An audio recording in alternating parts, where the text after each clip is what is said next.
I've been working as a night shift security guard at an old rundown factory for a little over a year now. It's not the best gig, but it pays the bills. The place used to manufacture industrial parts back in the day, but now it's mostly used for storage. No big deal, just a lot of quiet time walking the perimeter, checking cameras, and making sure nobody sneaks in.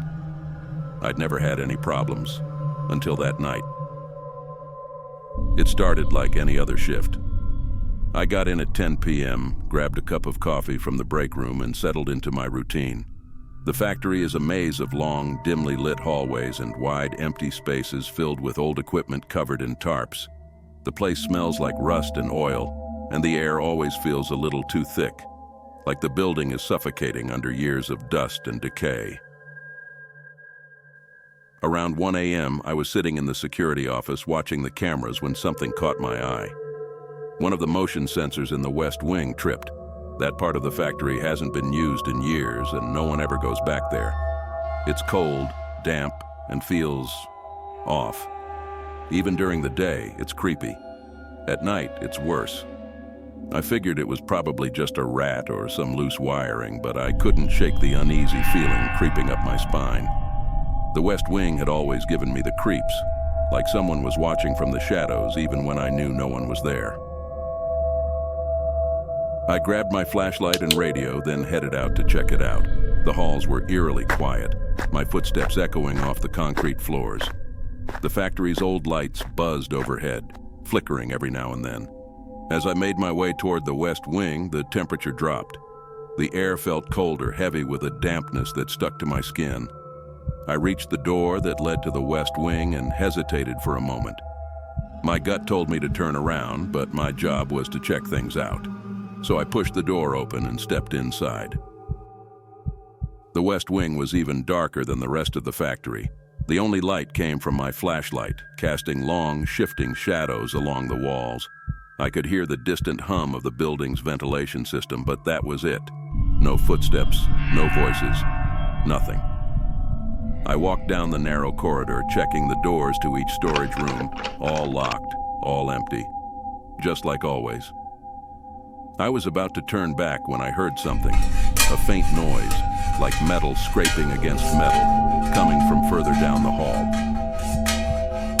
My heart started racing, but I pressed on. The sound got louder the closer I got, and that's when I saw it. At the far end of the corridor, in front of the last storage room door, something was moving. At first, I thought it was an animal, maybe a stray dog or a raccoon that had gotten inside. But as I got closer, my flashlight illuminated something much worse.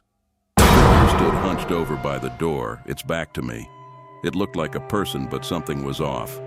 The way it moved, it was too slow, too jerky. Its limbs twitched unnaturally like a puppet with broken strings. I couldn't see its face, but I could hear it, breathing. Shallow, raspy breaths. I froze. "Hey!" I called out, my voice sounding too loud in the silence. "You're not supposed to be here." The figure stopped moving but didn't turn around. Its breathing grew louder, more ragged, and I realized with a growing sense of dread that something was horribly wrong. "Get out of here," I warned again, gripping my flashlight tighter. My hand was shaking. "I'm calling the cops." But then it did turn around, and I wish it hadn't. Its face, or what was left of it, was pale, almost translucent, like it had been drained of life. Dark, hollow eyes stared back at me, wide and empty. Its mouth was twisted into a grotesque grin, teeth rotting, lips cracked. But the worst part was the way it moved. It didn't turn like a normal person. It snapped its head toward me first, and then its body followed, jerking like it was being pulled by invisible strings. My breath caught in my throat. Every instinct told me to run, but I couldn't move. I was rooted to the spot, paralyzed by fear. The figure took a step toward me, dragging one leg behind it, the scraping sound filling the hallway again. I stumbled backward, tripping over my own feet, and hit the ground hard. My flashlight clattered to the floor, casting erratic beams of light across the walls. In the brief flashes of light, I saw it moving closer, that horrible grin widening as it reached for me. I scrambled to my feet and ran, not daring to look back. My heart pounded in my ears as I sprinted down the corridor, my legs barely keeping up with the adrenaline flooding my veins.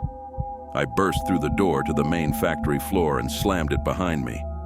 Breathing heavily, I pressed my back against the door, listening. The scraping sound stopped. The factory was silent again, but I knew, whatever that thing was, it was still there, waiting.